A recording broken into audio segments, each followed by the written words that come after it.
सनातन संस्कृति, जिसे हम भारतीय संस्कृति कहते हैं, वह एक अद्वितीय धारा है जो हजारों वर्षों से हमारे जीवन का अभिन्न हिस्सा रही है।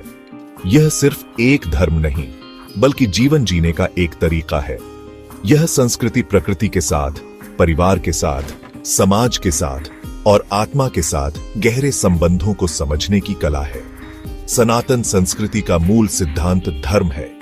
यह केवल धार्मिक आस्थाएं नहीं, बल्कि जीवन के प्रत्येक पहलू को दिशा देने वाला मार्ग है। धर्म का अर्थ है कर्तव्य का पालन, सत्य का पालन और न्याय का पालन करना। जब हम अपने कर्तव्यों को सही रूप से निभाते हैं, तो हमारे जीवन में संतुलन और शांति बनी रहती है। यह संतुलन ही सनातन संस्कृति का एक महत्वपूर्ण सिद्धांत है।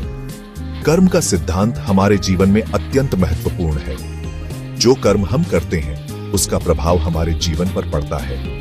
अच्छे कर्म अच्छे फल लाते हैं और बुरे कर्म बुरे फल।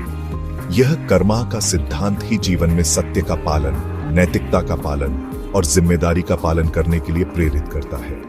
जो हम बोते हैं, वही हम काटते हैं।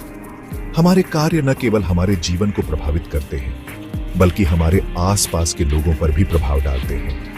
सनातन संस्कृति में प्रकृति को देवता के रूप में पूजा जाता है। हमारे ऋषि मुनियों ने हमेशा यह माना कि हम प्रकृति से जुड़कर ही संतुलित जीवन जी सकते हैं। हमारे त्योहारों में प्रकृति का बहुत महत्व है, जैसे होली, जैसे दीपावली, जैसे मकर संक्रांति। हर पर्व का उद्देश्य प्रकृति के साथ एक सामंजस्यपूर्ण संबंध स्थापित करना है। यही कारण है कि हमारे यहाँ पानी की पूजा की जाती है, पेड़ों की पूजा की जाती है और पर्वतों की पूजा की जाती है। इनसे हमारा जीवन जुड़ा है।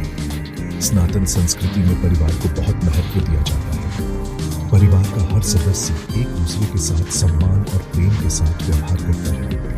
गुरु शिष्य के बीच, माता पिता के बीच और बच्चों के बीच संबंधों में आदर और समझ बनी रहती है। हमारे ग्रंथों में यह कहा गया है कि परिवार ही समाज की नींव है। यदि परिवार मजबूत है, तो समाज भी मजबूत होगा। छोटे बड़े का सम्मान, वृद्धों का आदर और हर किसी का सुख दुख में सहयोग करना अत्यंत महत्वपूर्ण है। सनातन संस्कृति का उद्देश्य